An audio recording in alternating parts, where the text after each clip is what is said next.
قرآن مجید نے تحریم کے یعنی امر نہیں، کسی کو حرام قرار دینے،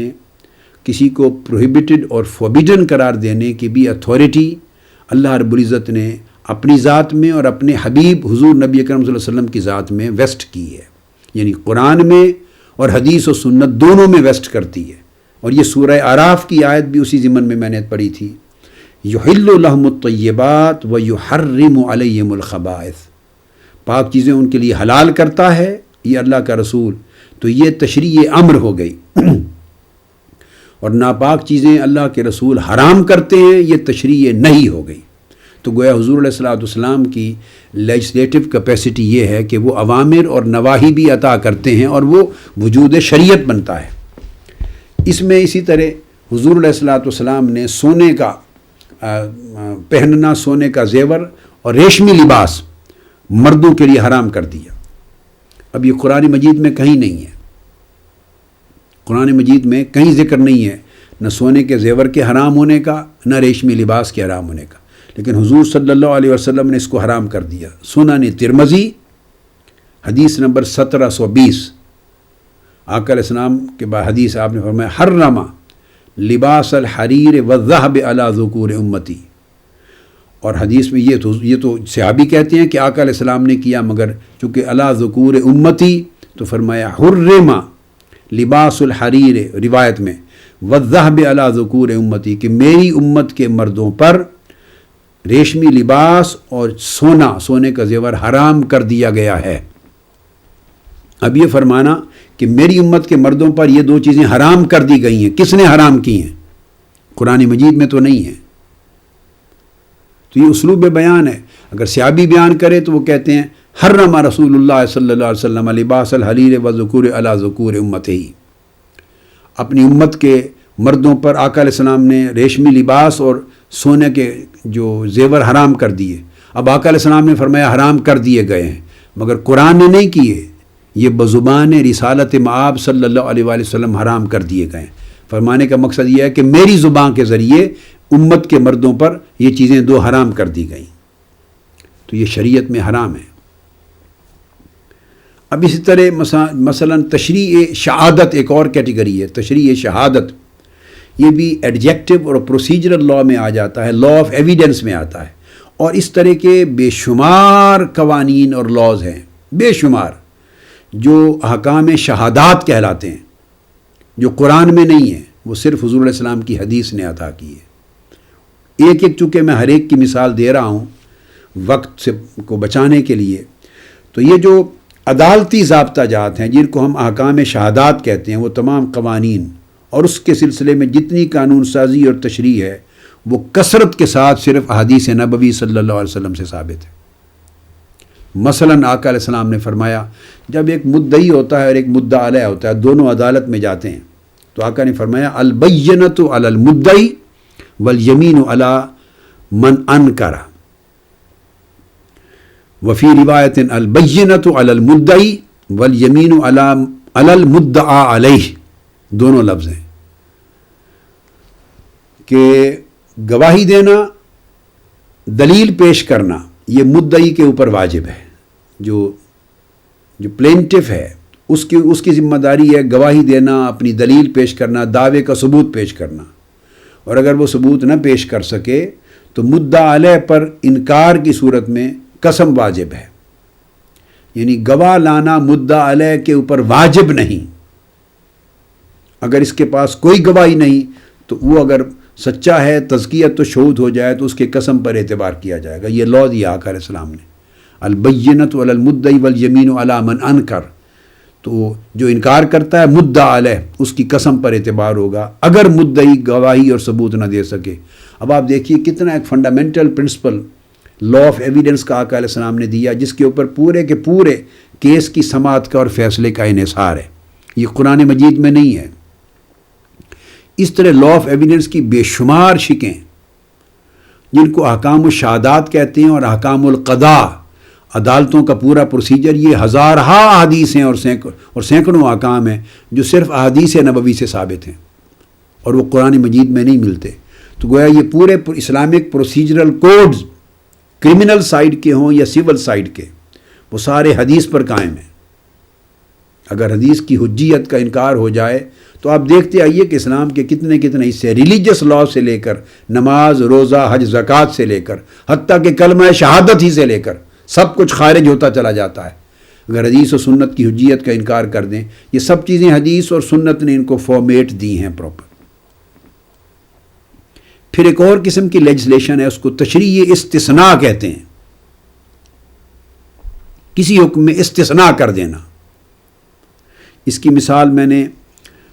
تشریحی حاکمیت کے ضمن میں بھی دے دی تھی۔ مثال کے طور پہ قرآن مجید نے کہا حرمت علیکم المیتہ، تمہارے اوپر مردار حرام کر دیا گیا۔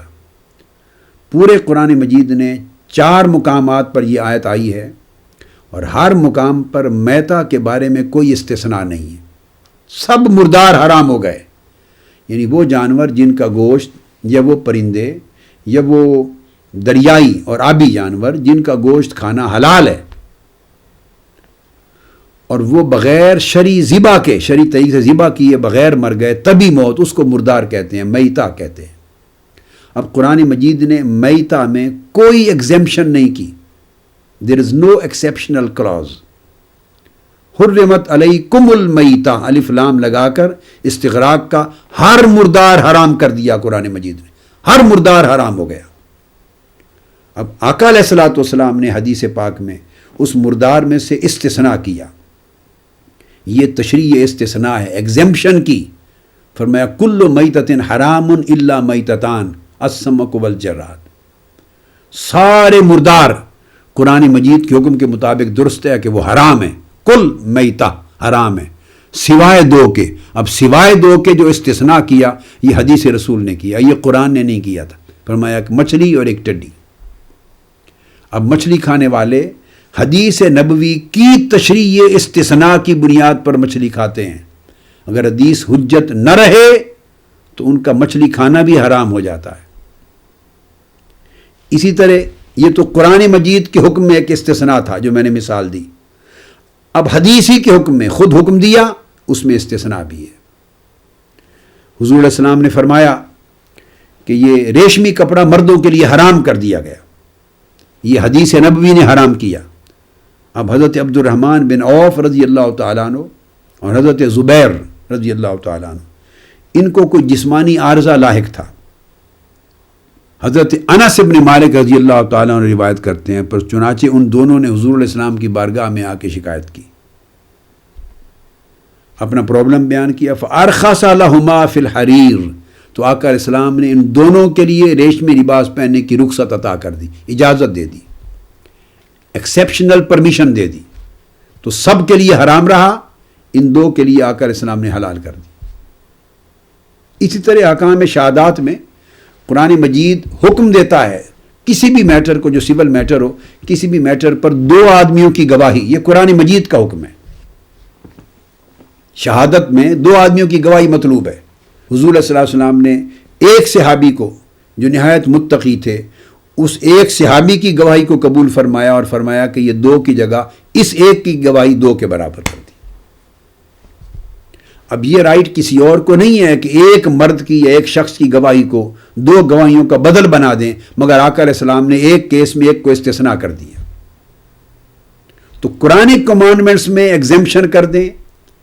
یہ حدیثک کمانڈمنٹس جو خود وضع کیے احکام ان میں ایگزیمپشن کر دیں، یہ آقا علیہ السلام کی اتھارٹی ہے۔ تو آپ نے آپ کو رخصت کر دیا ہے ریشم کے لباس میں، 2 کو رخصت عطا کر دی۔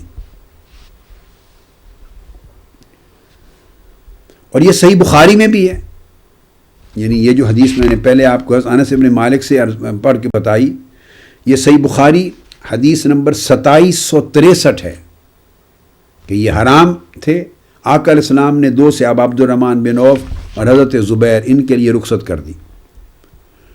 اور صحیح بخاری میں یہ بھی الفاظ آئے ہیں، پہلے ان میں جمعے پڑ جاتی تھی ایک جگہ، اور اب دوسری جگہ ان کو یہ آیا کہ ان النبی صلی اللہ علیہ وسلم رخص لعبد الرحمن بن عوف والزبیر فی قمیص من حریر،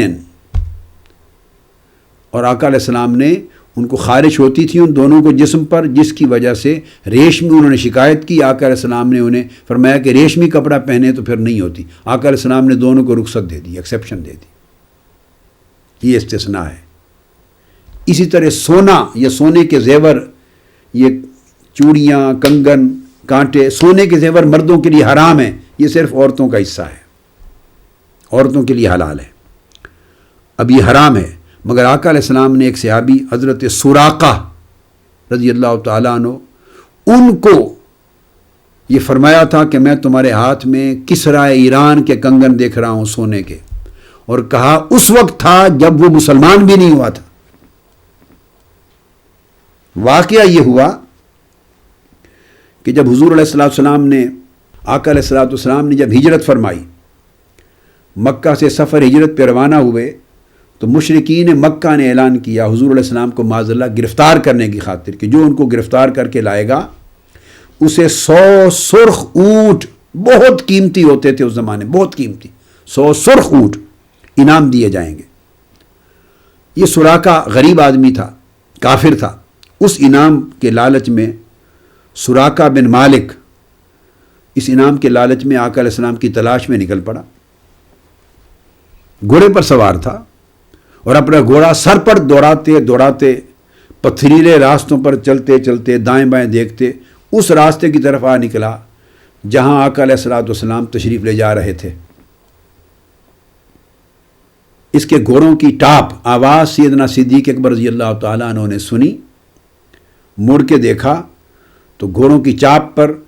آپ نے جب نظر دوڑائی تو دیکھا کہ سراقہ بن مالک آ رہا ہے۔ سیدنا صدیق اکبر رضی اللہ تعالیٰ عنہ گھبرا گئے۔ آقا علیہ السلام نے پوچھا ابو بکر گھبراتے کیوں ہو؟ عرض کیا یا رسول اللہ سراقہ بن مالک آ نکلا ہے، اس نے ہمیں دیکھ لیا ہے۔ تو آقا علیہ السلام نے فرمایا مت گھبراؤ، اسے آنے دو۔ جب وہ قریب آیا تو آقا علیہ السلام نے پوچھا سراقہ کس لیے آئے ہو؟ بس نگاہ اس طرف کر کے جلال کی کیفیت کے ساتھ دیکھا، کس لیے آئے ہو؟ اتنا کہنے کی دیر تھی، نگاہ مصطفیٰ کے اثر سے سراقہ کا گھوڑا پتھریلی زمین پر گھٹنوں تک زمین میں دھس گیا، پتھروں میں دھس گیا، وہ چیخ اٹھا، عرض کیا میں غریب آدمی ہوں حضور مجھے معاف کر دیں، میں تو مر گیا، گھوڑا دھس گیا ہے، میں اس لالچ میں آ گیا تھا، معاف کر دیں۔ اسی وقت اس نے کلمہ پڑھا، مسلمان ہو گیا۔ آقا علیہ السلام نے فرمایا سراقہ تم اپنے آپ کو غریب کہتے ہو، میں تمہارے ہاتھوں میں بازوؤں میں بادشاہ ایران یعنی کسرا ایران کے سونے کے کنگن دیکھ رہا ہوں تمہیں پہنے ہوئے۔ امام حلبی نے انسان العیون فی سیرت الامین المأمون میں اس کو روایت کیا ہے۔ امام ابن عبد البر نے الاستیاب فی معرفت الاصحاب میں سراقہ بن مالک کے احوال میں جلیل القدر امام اسماء و رجال کے اور حدیث کے انہوں نے روایت کیا، ابن عبد البر نے۔ امام نووی نے تہذیب الاسماء واللغات میں اس کو روایت کیا ہے۔ امام اسقلانی نے الاصابہ فی تمییز الصحابہ میں روایت کیا ہے۔ امام مناوی نے فتح القدیر میں اس کو روایت کیا ہے کہ آقا علیہ السلام نے فرمایا کہ پھر جب وہ رخصت ہونے لگا تو آقا علیہ السلام نے فرمایا کہ سراقہ اس وقت تیرا کیا حال ہوگا جب تمہیں کسرا کے بادشاہ یعنی بادشاہ ایران کسرا ایران کے سونے کے کنگن پہنائے جائیں گے، تمہارا کیا علاج ہوگا، کیا حال ہوگا؟ اور ایک بعض کتب میں آتا ہے کہ تمہاری شان کیا ہوگی جب کسرا کے سونے کے کنگن تمہیں پہنائے جائیں گے۔ یہ سارے کلمات آقا علیہ السلام کے امام ابن عبد البر نے، امام نووی نے، ابن حجر اسقلانی نے، امام مناوی نے سب میں روایت کی ہیں۔ یہ واقعہ گزر گیا، مسلمان ہو گیا، واپس چلا گیا، کئی سال گزر گئے، آقا علیہ السلام کا وصال ہو گیا، سیدنا صدیق اکبر رضی اللہ تعالیٰ عنہ کا وصال ہو گیا، سیدنا فاروق اعظم تخت خلافت پر متمکن تھے، ان کے دور میں ایران فتح ہوا۔ جب ایران فتح ہوا تو سارا مال غنیمت صحابہ کرام کا جو لشکر تھا لے کر آیا اور مسجد نبوی کے صحن میں مال غنیمت اس کے انبار لگا دیے گئے۔ اب فوج کے جتنے لوگ شرکا تھے اور دیگر اب وہ جمع تھے تاکہ مال غنیمت قرآن مجید کے قانون کے تحت ان میں تقسیم کیا جائے۔ یہ فوجیوں کے ذرائع معاش یا ان کی سیلری کی ایک شکل ہوتی تھی۔ سیدنا فاروق اعظم رضی اللہ تعالیٰ عنہ بجائے مال غنیمت تقسیم کرنے کے وہ جو سارا مال غنیمت کا ڈھیر تھا اس ڈھیر میں ہاتھ مارتے تھے اور مختلف کوئی چیز تلاش کرتے تھے۔ صحابہ کرام کھڑے دیکھتے رہے کہ امیر المومنین خلیفۃ المسلمین اس مال غنیمت کے ڈھیر میں کیا تلاش کر رہے ہیں۔ جب کچھ دیر ہوئی تو انہوں نے پوچھا امیر المومنین آپ کیا تلاش کر رہے ہیں؟ تو سیدنا فاروق اعظم رضی اللہ تعالیٰ عنہ نے فرمایا کہ میں شہنشاہ ایران یعنی کسریٰ کے سونے کے کنگن تلاش کر رہا ہوں۔ اور اس کا پس منظر یہ ہے کہ چونکہ سفر ہجرت میں میرے آقا نے سراقہ بن مالک سے فرمایا تھا کہ میں تمہارے بازوؤں میں کسریٰ ایران کے سونے کے کنگن دیکھ رہا ہوں۔ آج ایران فتح ہوا ہے اور کسریٰ ایران اور ایران کی فتوحات کے بعد مال غنیمت آیا ہے۔ یہ ہو نہیں سکتا کہ جو کلمہ تاجدار کائنات کی زبان اقدس سے نکلا ہو وہ کبھی پورا نہ ہو، وہ تقدیر ہو جاتی ہے۔ کسریٰ ایران کے سونے کے کنگن بھی آئے ہوں گے، حضور کی زبان سے نکلا تھا، میں وہ دیکھ رہا ہوں۔ چونکہ آقا کی زبان حق ترجمان سے کہی ہوئی بات تھی، غلط نہیں ہو سکتی۔ اتنے میں ایک صحابی نے فوری اس کی نظر پڑ گئی اور اس مال غنیمت کے ڈھیر سے 3 سونے کے کنگن جو کسریٰ ایران کے تھے نکال کے آپ کو پیش کر دیے۔ اب سیدنا فاروق اعظم رضی اللہ تعالیٰ عنہ نے سراقہ بن مالک کو بلایا۔ اب یہ وہ فاروق اعظم ہیں کہ جب سے تاجدار کائنات نے مردوں کے لیے سونا پہننا اور سونے کا زیور حتیٰ کہ چھوٹی سی انگوٹھی بھی حرام کر دی تھی، اور ایک صحابی کے ہاتھ میں سونے کی انگوٹھی دیکھی تھی آقا علیہ السلام نے، اس کے ہاتھ سے نکال کر انگلی سے پھینک دی تھی، فرمایا یہ عورتوں کے لیے حلال ہے، مردوں کے لیے نہیں۔ جب آقا علیہ السلام اٹھ کے چل دیے،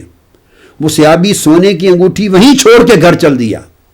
تو یہ دیکھیے کہ صحابہ کرام کا اتباع سنت، اتباع حکم رسول اور اطاعت امر رسول کا عالم کیا تھا۔ صحابہ کرام نے عرض کیا اے بھائی،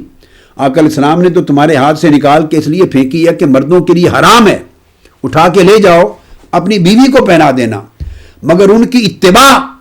محبت اور عشق رسول کے خمیر سے نکلی تھی۔ اس کا عالم یہ تھا کہ اس نے کہا کہ جس مجھے بھی معلوم ہے یہ مسئلہ کہ آقا نے مردوں کے لیے حرام کیا ہے، عورتوں کے لیے حلال ہے، میں لے جا کے بیوی کو پہنا سکتا ہوں، مگر نہیں، وہ حکم ہے، حکم شریعت یہی ہے، مگر ایک حکم محبت اور حکم عشق بھی ہے۔ جس انگوٹھی کو آقا علیہ السلام نے نکال کے پھینک دیا ہے، اب میں اس کو ہاتھ لگانا بھی گوارا نہیں کرتا کہ حضور نے نفرت سے پھینک دیا، وہ کیفیت تھی۔ سو وہ فاروق اعظم جب سے سونا مردوں پر حلال ہوا تھا، ان کے دور خلافت میں کوئی شخص سونے کی انگوٹھی پہن کر کی مدینہ کی گلیوں میں پھر نہیں سکتا تھا۔ یہ نظم اور ضبط تھا، احکام شریعت کے نفاذ تھا۔ اب وہی فاروق اعظم کہ جو احکام شریعت کی معمولی سے معمولی بات کی خلاف ورزی بھی شہر مدینہ یا ریاست مدینہ میں گوارا نہیں کرتے تھے، وہ عمر فاروق آج اپنے ہاتھوں سے سونے کے کنگن سراقہ بن مالک کو بلا کر صحابہ کے بڑے مجمع کے سامنے پہنا رہے ہیں، اور آپ نے وہ سونے کے کنگن اپنے ہاتھوں سے سراقہ بن مالک کو پہنائے جو مردوں کے لیے حرام ہے، اس لیے پہنائے کہ تاجدار کائنات کے فرمان نے اس سراقہ کے لیے حلال کر دیے تھے۔ یہ حضور علیہ السلام کی لیجسلیٹو اتھارٹی بھی ہے اور صحابہ کرام اور خلفائے راشدین کا حسن عقیدہ بھی ہے کہ اس اتھارٹی کو مانتے کتنا تھے اور اس میں آقا علیہ السلام کی ادب اور تعظیم و توقیر کا عالم کیا تھا۔ یہ امام بہقی نے السنن الکبریٰ میں پورا روایت کیا واقعہ، اور حدیث نمبر 12812 ہے، سنن بہقی السنن الکبریٰ جلد 6 اور صفحہ 357۔ اب امام شافعی رضی اللہ تعالیٰ عنہ اس ضمن میں فرماتے ہیں اپنی کتاب امام شافعی کتاب الام میں جلد 4 صفحہ 157 الام میں فرماتے ہیں وَإِنَّمَا أَلْبَسَهُمَا سُرَاقَةٌ لِأَنَّ النَّبِيَّ صلی اللہ علیہ وآلہ وسلم قال له۔ حضرت عمر نے سراقہ بن مالک کو اپنے ہاتھوں سے سونے کے کنگن پہنائے صرف اس لیے کہ آقا علیہ السلام نے یہ فرمایا تھا کہ میں اس کے بازوؤں میں کسریٰ ایران کے سونے کے کنگن پہنے ہوئے دیکھ رہا ہوں۔ تو یہ صحابہ کرام کا اور خلفائے راشدین کا اپنا عمل تھا، یہ عقیدہ تھا ان کا کہ ایک تو آقا ورنہ وہ کہہ سکتے تھے کہ مردوں کے لیے حضور نے حرام کر دیے، وہ تو ایک تاریخی بات تھی، آقا نے ویسے فرما دیا تھا کہ تم کیسے غریب ہو، میں تو تمہارے ہاتھ میں یہ دیکھ رہا ہوں۔ راستے 100 نکل آتے ہیں اوائڈ کرنے کے، مگر نہیں، آقا علیہ السلام کے فرمان کی منشا روح کو سمجھتے تھے، سمجھا کہ جب حضور نے یہ فرما دیا اس کے لیے حلال کر دیا، یہ ان کا عقیدہ تھا۔ اب یہ جو تشریعی حاکمیت ہے، یعنی اس سے احکام کا وجود میں آنا، احکام شرعی کا وجود میں آنا، جس طرح قرآن سے وجود میں آتے ہیں احکام شرعی، اس طرح حدیث رسول اور سنت رسول سے وجود میں آتے ہیں۔ تو یہ عالم خلفائے راشدین کا پورا طرز عمل اسی مشرب، اسی مسلک اور اسی عقیدے پر رہا۔ صحیح بخاری میں حدیث نمبر 1520 ہے، حضرت عمر رضی اللہ تعالیٰ عنہ حج کے دوران کعبے کا طواف کرتے ہوئے حجر اسود سے مخاطب ہوتے ہیں، یہ صحیح بخاری سے کوٹ کر رہا ہوں۔ پھر ابن ماجہ میں، ابن حبان میں، احمد مسند احمد بن حنبل میں، ہر جگہ یہ حدیث ہے، مگر صحیح بخاری سے کوٹ کر دی۔ آپ نے فرمایا حجر اسود کو خطاب کر کے، لولا رأیت رسول اللہ صلی اللہ علیہ وآلہ وسلم یقبلک ما قبلتک ثم قبلہ، حجر اسود کو تھام لیا اور کہا اے حجر اسود انی اعلم انک حجر لا تنفع ولا تضر، اے پتھر میں جانتا ہوں حجر اسود تو ایک پتھر ہے، نہ میرا نفع تیرے ہاتھ میں ہے نہ میرا نقصان اس کا تو مالک ہے، مگر اس کے باوجود تمہیں چومنے لگا ہوں۔ اور پھر کہا لولا رأیت رسول اللہ صلی اللہ علیہ وسلم یقبلک، خدا کی قسم اگر میں نے آقا علیہ السلام کو نہ دیکھا ہوتا کہ حضور نے تم کو چوما، تم کو چومتے ہوئے نہ دیکھا ہوتا، ما قبلتک، کبھی میں تمہیں نہ چومنے کی جسارت کرتا، یہ کہہ کر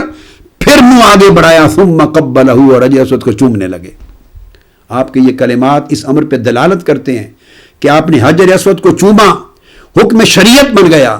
حصہ طواف بن گیا، سنت بن گئی، شریعت بن گئی، اور صرف یہ اعلان کر کے کہ یہ حکم شریعت جو قیامت تک چلے گا،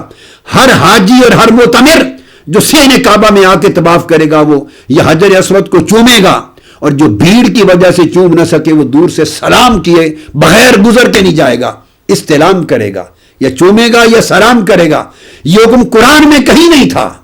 سیدنا فاروق اعظم یہی تو اعلان کر رہے ہیں کہ ہم وہ لوگ ہیں کہ ہم اسلام کو صرف قرآن سے نہیں لیتے، ہم حکام شریعت کو صرف آیات قرآنی سے نہیں لیتے، جس طرح قرآن نے کہہ دیا وہ شریعت بن گئی، اس طرح زبان مصطفیٰ نے بھی کہہ دیا تو شریعت بن گئی، حدیث و سنت مصطفیٰ سے جو مل گیا وہ بھی حکم شریعت بن گیا۔ یہ اعلان کرنے کے بعد اور پوری امت کو قیامت تک کے لیے یہ امر بتانے کے بعد اپنا مشرب پھر چومنے لگے، تاکہ لوگوں کو پتہ چل جائے کہ ہم حضور کی زبان اقدس سے جو نکل جائے اس کو شریعت مانتے ہیں۔ اب یہ تو فاروق اعظم رضی اللہ تعالیٰ عنہ ہیں،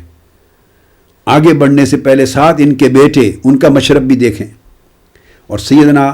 عبداللہ ابن عمر رضی اللہ تعالیٰ عنہ، میں ان کی بات کر رہا ہوں، اور جو حدیث ابھی کوٹ کرنے لگا ہوں یہ امام نسائی نے سنن میں روایت کی ہے، سیاستہ میں حدیث نمبر 1434، امام ابن ماجہ نے سنن میں روایت کی حدیث نمبر 1066، امام مالک نے الموطا میں روایت کیا حدیث نمبر 334، امام احمد بن حنبل نے مسند میں روایت کی، امام ابن حبان نے الصحیح میں روایت کی، امام ابن خزیمہ نے الصحیح میں روایت کی، امام حاکم نے المستدرک میں روایت کی۔ الغرض کثیر کتب حدیث میں یہ حدیث آئی ہے اور حدیث صحیح۔ کسی نے حضرت عبداللہ ابن عمر رضی اللہ تعالیٰ عنہ سے پوچھا یہ تشریع محمدی صلی اللہ علیہ وآلہ وسلم اور حدیث اور سنت نبوی کی تشریعی حیثیت، آقا علیہ السلام کا لا گیور ہونا، آپ کی لا گیونگ اتھارٹی ہونا، اور سنت اور حدیث کا شریعت کے احکام بنانے کے اعتبار سے حجت ہونا، اس پر عبداللہ ابن عمر رضی اللہ تعالیٰ عنہ کا معمول، باپ کے ساتھ بیٹا بھی سن لیں۔ ان سے کسی نے سوال کیا کہ قرآن میں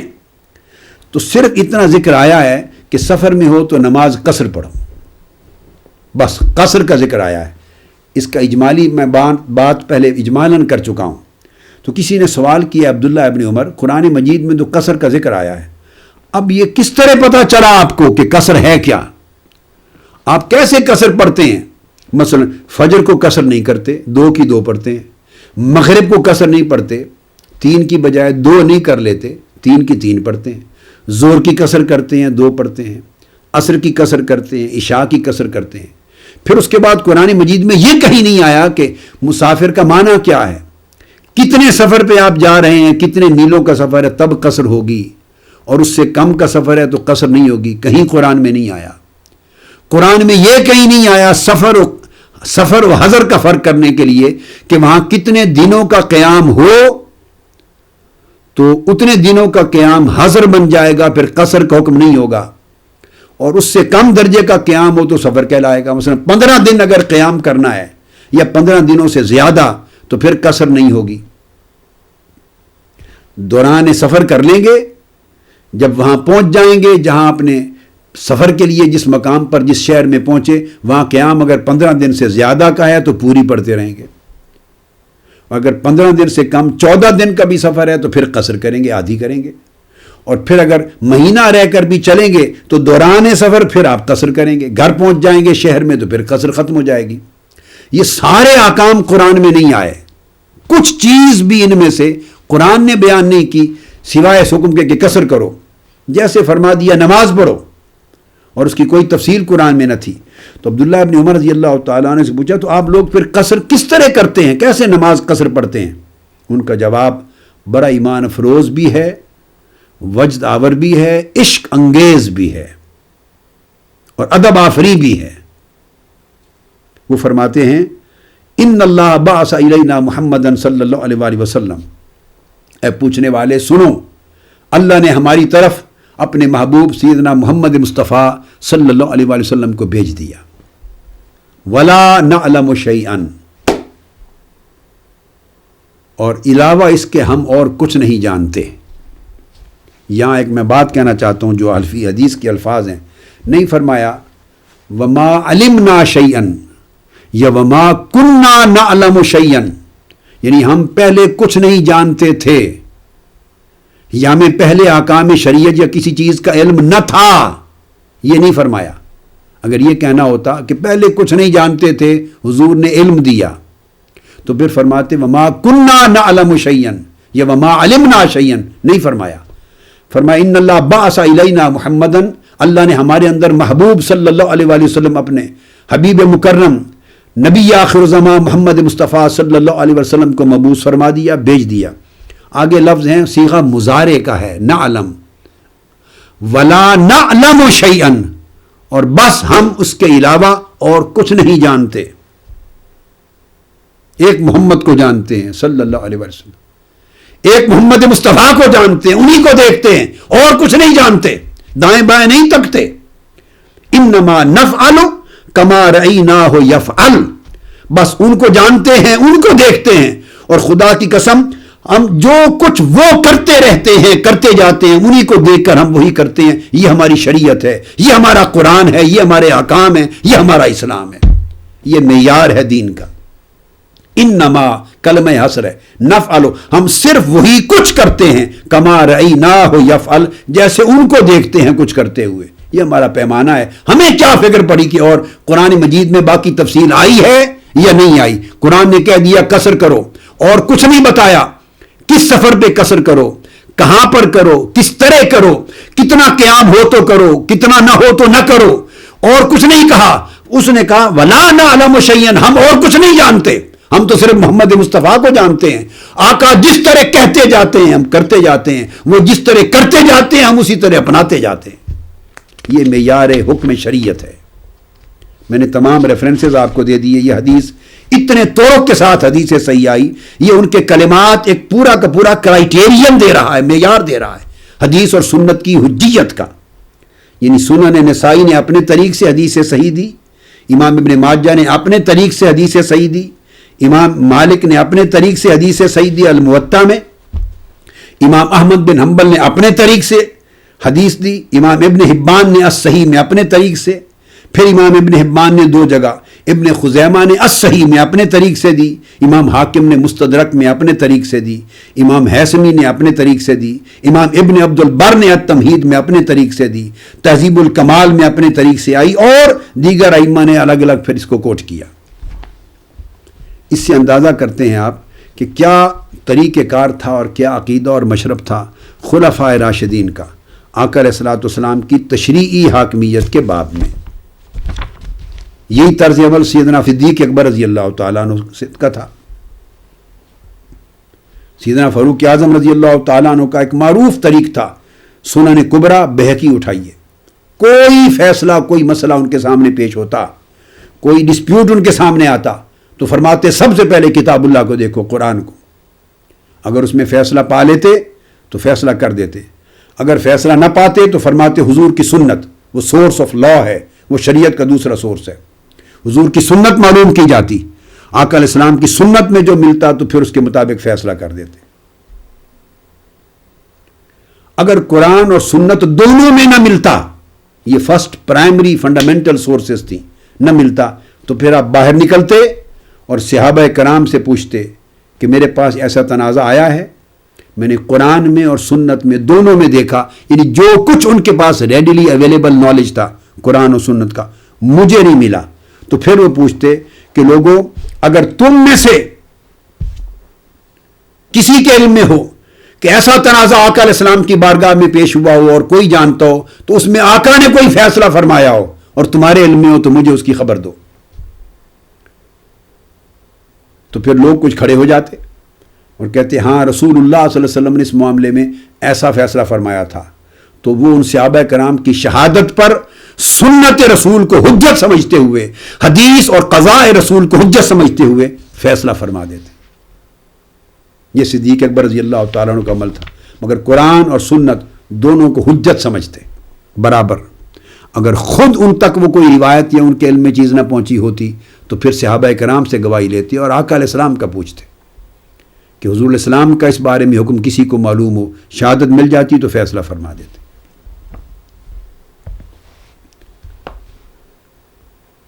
اسی طرح سیدنا صدیق اکبر رضی اللہ تعالیٰ عنہ کے یہ کلمات ہیں، آپ فرمایا کرتے تھے الحمدللہ الذی جعل فینا من یحفظ عن نبینا، یہ سیدنا ابو بکر صدیق رضی اللہ تعالیٰ عنہ کے الفاظ ہیں، اس کو امام دارمی نے روایت کیا اپنی سنن میں، اور امام دارمی یہ وہ ہیں امام مسلم کے بھی شیخ ہیں حدیث میں، درجہ بتا رہا ہوں، اور امام مسلم نے اپنی صحیح مسلم میں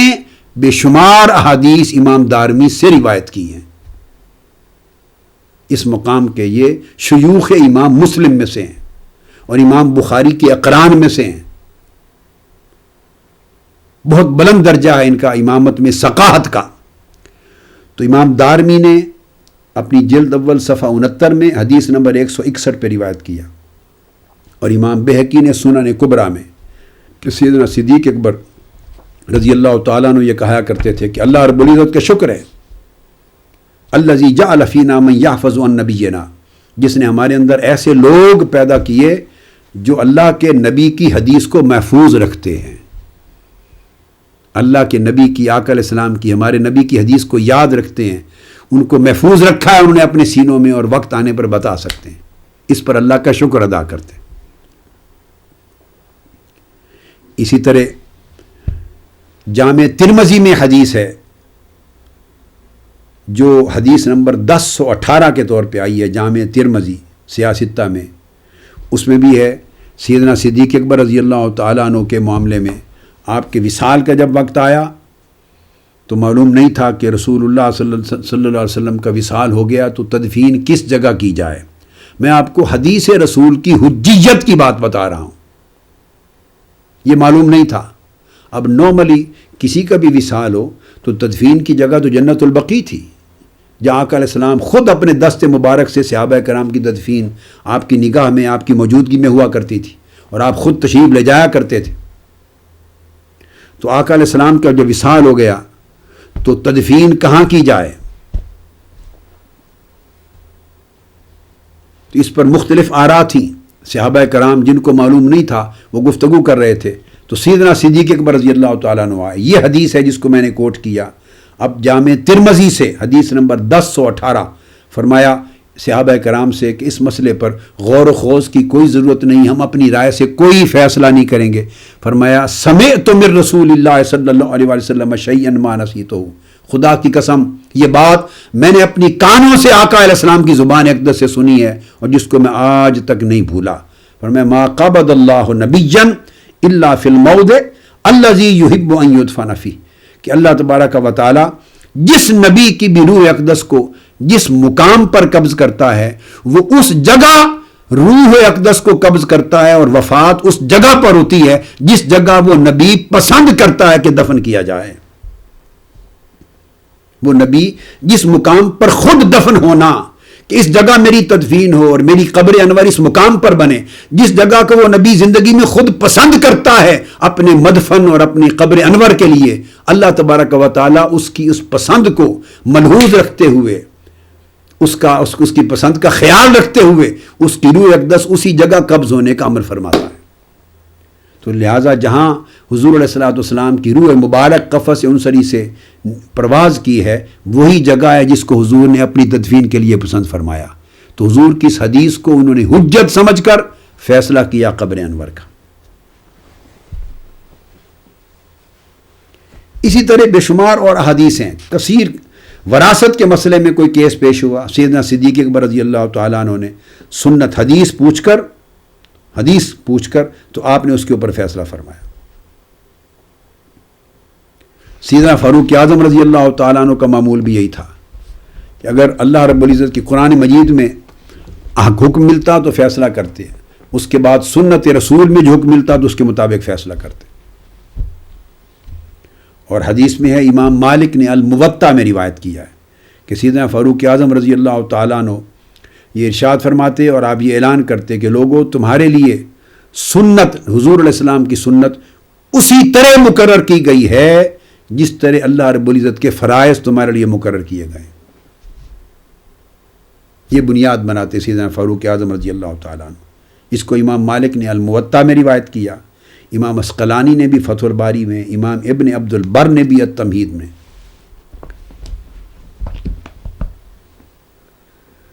اور سیدنا فاروق اعظم رضی اللہ تعالیٰ عنہ حضور علیہ الصلوۃ والسلام کی حدیث کے ہوتے ہوئے اپنی کسی قسم کی رائے سے، اوپینین سے فیصلے دینے کو منع کرتے،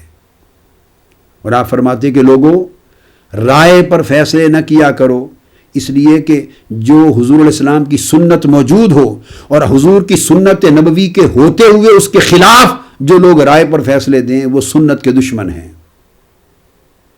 اور آپ نے یہ فرمایا کہ ایسے لوگ گمراہ ہونے والے ہیں، اور اگر آیات میں اس کی تفصیل میں، آیات کے معنی اور مراد کے تعین میں کہیں اختلاف ہوتا تو اس کا فیصلہ بھی سیدنا فاروق اعظم رضی اللہ تعالیٰ حکم دیتے کہ حضور کی سنتوں سے فیصلہ کرو۔ آپ نے فرمایا سیاتی ناس یجادلونکم بشبہات القرآن فخذوہم بالسنن فإن اصحاب السنن اعلم بکتاب اللہ۔ یہ سیدنا فاروق اعظم رضی اللہ تعالیٰ عنہ نے ایک کیٹیگوریکلی ایک پرنسپل دیا۔ اس کو امام دارمی نے اپنی سنن میں روایت کیا، حدیث نمبر 119، اور یہ وہی امام دارمی ہیں جن کو میں نے بتایا کہ امام مسلم کے شیخ، اور صحیح مسلم میں امام مسلم نے ان سے روایات لی ہیں۔ آپ نے فرمایا کہ لوگوں ان قریب ایسے لوگ آئیں گے جو قرآن مجید کی جو آیات متشابہات ہیں انہیں پڑھیں گے، یا قرآن مجید کی آیات کے معنی میں شبہات پیدا کریں گے، قرآن مجید کے معنی میں اپنی اپنی رائے سے شبہات پیدا کریں گے، تشکیک پیدا کریں گے، اور اس کی وجہ سے بحث اور مجادلہ اور بحث و تمیز پیدا کریں گے۔ فرمایا جب ایسی صورت پیدا ہو تو فرمایا فخذوہم بالسنن، تو خبردار پھر ایسے لوگوں کو آقا علیہ السلام کی سنت کے ذریعے گرفت کر لینا، آقا کی حدیث اور سنت کے ذریعے ایسے لوگوں کا محاسبہ کرنا، اس لیے کہ ان اصحاب السنن اعلم بکتاب اللہ، جن لوگوں کے پاس حضور کی حدیث اور سنت کا علم ہے وہی لوگ اللہ کی کتاب قرآن کو سب سے زیادہ بہتر جاننے والے۔ جن لوگوں کے پاس آقا علیہ السلام کی حدیث اور سنت کا علم ہے وہ اللہ کی کتاب قرآن کو سب سے زیادہ جاننے والے ہیں۔ ان اصحاب السنن اعلم بکتاب اللہ، یہ سیدنا فاروق اعظم رضی اللہ تعالیٰ عنہ نے ایک قاعدہ اور کلیہ دیا امت محمدی کو اپنی ذات کی بنیاد پر۔ یہی عمل سیدنا عثمان غنی رضی اللہ تعالیٰ عنہ کا رہا کہ جب صحابہ کرام نے آپ سے بیعت لی تو بیعت کے وقت بھی آپ نے فرمایا، جب خلیفہ مقرر ہوئے بیعت کے وقت بھی، تو آپ نے فرمایا یہ کہ آپ نے ارشاد فرمایا کہ وہ صحابہ یہ کہتے تھے کہ یوں کہیں، آپ نے صحابہ کرام سے جب بیعت فرمایا نبایعک علی سنت رسول اللہ صلی اللہ علیہ وآلہ وسلم والخلیفین من بعدہ کہ ہم آپ کی بیعت کرتے ہیں آپ کے ہاتھ پر حضور علیہ الصلوۃ والسلام کی سنت کے مطابق، والخلیفتین من بعدہ، اور جو خلیفے دو آپ کے بعد آئے ابو بکر عمر، ان کی سنت کے مطابق۔ تو آپ نے بیعت لی، مسند خلافت پر بیٹھے، اپنے دور حکومت کی ابتدا بھی اس جملے سے کی کہ بیعت کا عمل بھی آقا علیہ السلام کی سنت کی حجیت کے تابع ہوگا۔ سیدنا علی شیر خدا رضی اللہ تعالیٰ عنہ کا عمل بھی پوری زندگی یہی رہا۔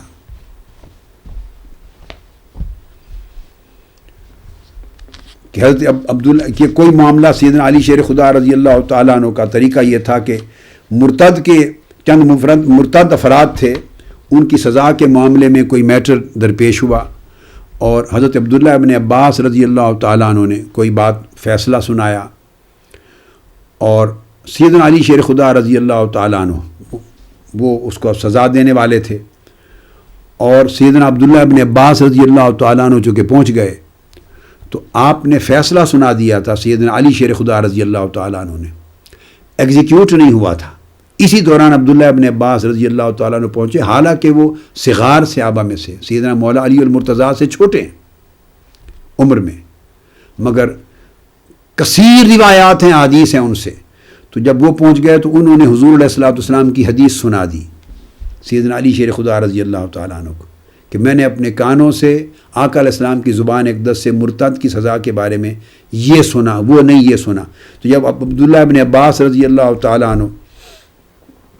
یہ فیصلہ سن لیا تو حضرت علی شیر خدا رضی اللہ تعالیٰ عنہ نے فرمایا کہ اگر وہ جو حکم دے دیا تھا، آپ نے فرمایا کہ خدا کی قسم اگر میں یعنی پہلے ہوتا تو میں یہ کبھی سزا نہ دیتا، میں اس سزا کو بدل دیتا، یعنی اگر آپ کی جگہ میں ہوتا تو انہوں نے کہا کہ پھر میں وہ جو سزا آپ نے دی وہ نہیں دیتی، چونکہ آقا علیہ الصلوۃ والسلام نے ان کے بارے میں یہ سزا دینے کو حکم فرمایا تھا۔ سیدنا علی شیر خدا رضی اللہ تعالیٰ عنہ جب یہ بات سنی آقا علیہ السلام کی حدیث تو فرمایا صدق ابن عباس، عبداللہ ابن عباس رضی اللہ تعالیٰ عنہ نے سچ کیا، اور سچ کیا، آپ نے اپنی رائے بدل لی۔ اس سزا پر جو آپ کا ویو تھا، عبداللہ ابن عباس سے روایت حدیث سن کے اپنی رائے بدل لی۔ مقصد اس بات کا عرض کرنے کا یہ تھا کہ یہ تمام خلفائے راشدین کا یہ عمل رہا اور ان کا یہ عقیدہ اور یہ مشرب و مسلک رہا، یعنی ان کے ہاں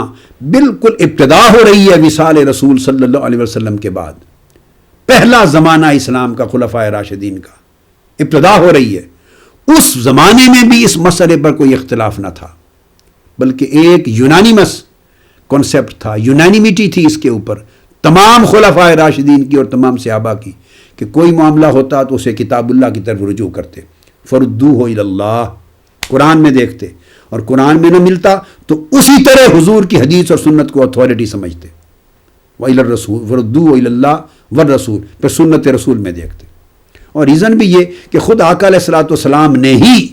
حضرت معاذ بن جبل رضی اللہ تعالیٰ عنہ کو بھی، حضرت ابو موسیٰ اشعری رضی اللہ تعالیٰ عنہ کو عمر بھر تلقین اور نصیحت بھی یہ فرمائی تھی